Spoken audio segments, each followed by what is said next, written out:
Ça, c'est intéressant parce que justement, l'agoraphobie, quelque part, est une maladie sociale industrielle de masse. C'est la dictature de la représentation narcissique des échanges aliénatoires qui produit de... J'ai plein d'adolescents, garçons ou filles, qui sont agoraphobes. Je parlais la semaine dernière avec une patiente qui est agoraphobe, elle ne peut plus sortir. Et j'ai d'ailleurs eu des patients agoraphobes qui ne pouvaient même pas venir au cabinet, et j'allais chez eux. Et donc, si vous voulez, j'ai des patients qui ont atteint un tel point d'agoraphobie qu'ils ne peuvent même pas aller chercher une baguette chez le boulanger qui est à 5 minutes. Parce qu'entre descendre l'escalier et parvenir au boulanger, même si le territoire physique dans la géométrie des espaces est extrêmement limité, dans la géométrie symbolique des angoisses, c'est une éternité. Donc, ils ne peuvent même pas bouger sur 5 minutes.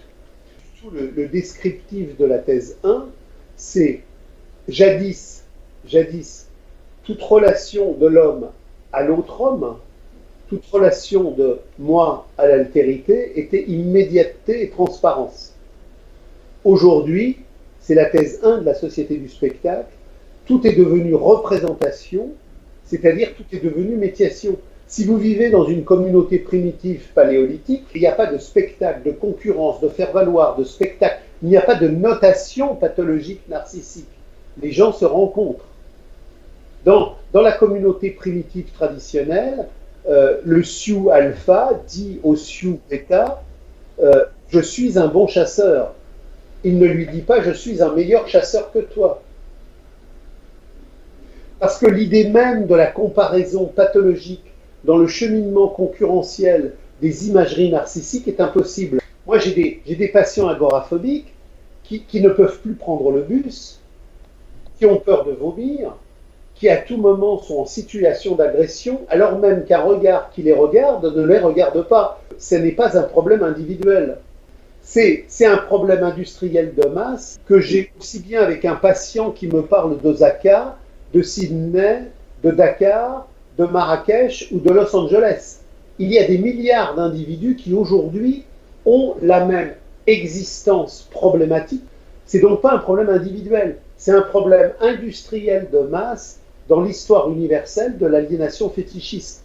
Nous sommes écrasés et dépossédés de notre nous-mêmes. Donc quand nous ouvrons la porte, que nous descendons l'escalier, que nous arrivons à l'arrêt bus, nous sommes agressés par la totalité de l'étrangéité du monde qui fait antithèse à la vraie vie.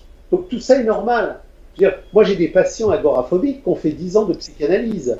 Alors, on leur fait faire de la pétanque, du football, de la bicyclette, de l'harmonica, de la trompette, du char à voile, qui règlent de manière comportementaliste, dressée et factice, quelque chose qui permet de réduire l'agoraphobie. Mais c'est un faire semblant, rien n'est résolu. Le traumatisme est mis sous le tapis. Il ne faut rien mettre sous le tapis. Il faut brûler le tapis de l'aliénation sociale contemporaine. Il faut avoir la capacité à la nudité extrême.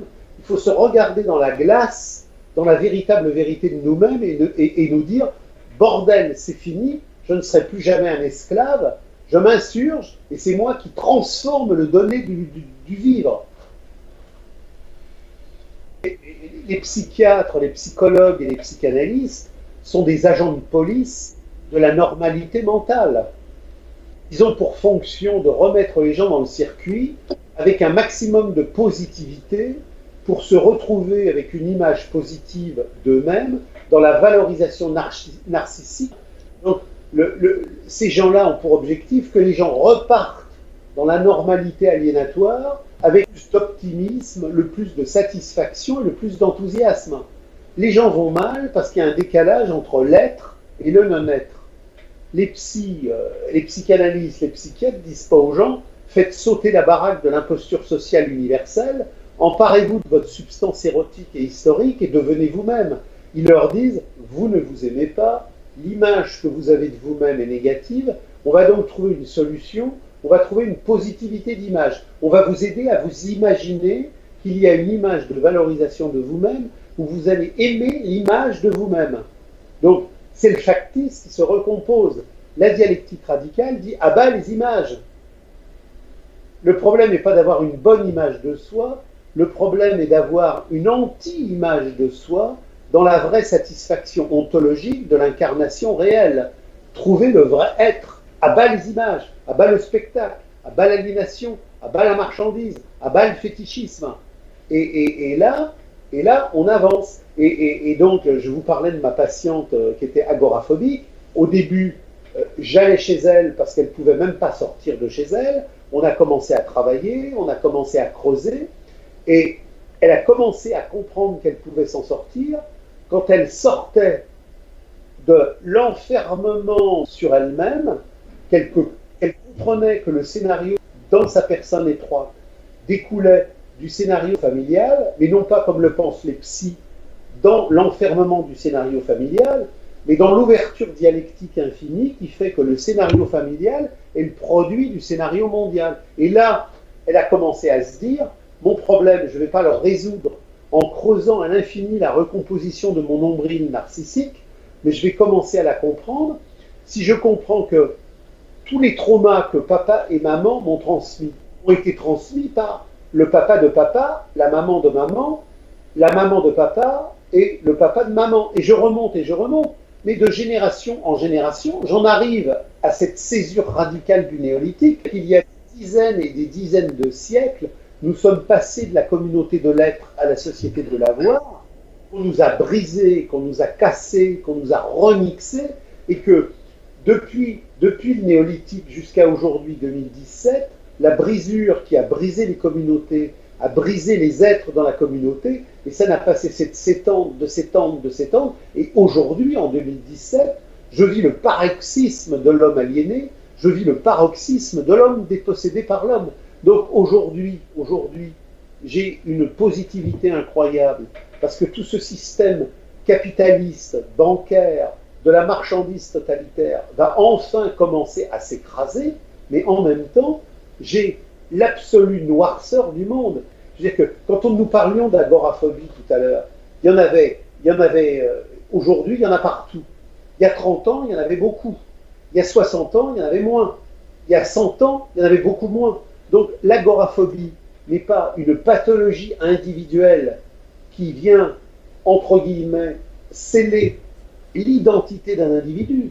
Il y en avait très peu en 1850, et aujourd'hui, il y en a partout. Je veux dire qu'aujourd'hui, sur 100 adolescents entre 15 et 20 ans, j'ai quasiment 60% d'agoraphobiques sous une forme diverse, variée, lourde ou légère. Qu'est-ce que l'agoraphobie? C'est l'incapacité pour une existence de se confronter à l'altérité. Mais parce qu'il n'y a plus d'altérité. Il n'y a plus d'altérité, il n'y a plus de relation humaine, il n'y a plus de dire humain. Donc, tout ça est normal. Et la seule manière d'en sortir, c'est de comprendre la réalité de ce que Hegel appelle la conscience malheureuse. C'est-à-dire, vous êtes une conscience malheureuse. Je suis une conscience malheureuse. Nous sommes tous des consciences malheureuses parce que nous sommes dépossédés de notre volupté intérieure par le fait que le règne dictatorial de la quantité a écrasé la satisfaction jouissive de la qualité. Plus le temps du despotisme de la marchandise avance, plus le marché narcissique des représentations qualitatives, des représentations quantitatives, a écrasé la vie qualitative de notre essence. Donc plus on avance, plus c'est obscène, plus c'est despotique, plus c'est noir, plus c'est glauque, plus c'est servile. Donc tout ça est normal. Nous ne pouvons sortir de ce dilemme qui nous incarcère que si nous agrippons l'histoire universelle, parce que c'est l'histoire universelle du monde qui fait le monde de notre singularité aliénatoire. La fameuse formule de Thalès, connais-toi toi-même, c'est pas un connais-toi toi-même narcissique, psychologisant. Connais ton identité psychique. Je n'ai pas d'identité psychique. Le psychisme est une imposture pour dissimuler l'identité historique brisée. Mon identité historique est ce qui fait l'identité de mon âme, l'identité de mon corps, l'identité de mon devenir. À partir du moment où je dois connaître ce que je suis, je dois me situer dans l'histoire. C'est-à-dire que si aujourd'hui, en 2017, j'ai des étranglements, j'ai des incarcérations, des malaises, des troubles, des désolations, des déstructurations et des angoisses, je ne peux pas m'en sortir si je ne comprends pas que tout ça est un langage qui me relie à l'histoire du monde. Il faut détester la représentation sociale aliénatoire qui ferait que nous jouions le rôle d'un masque. Mais il faut s'aimer dans la prétention objective que nous avons d'être pur, d'être vrai et d'être réel. Donc, il faut détester le personnage, mais il faut aimer la personne.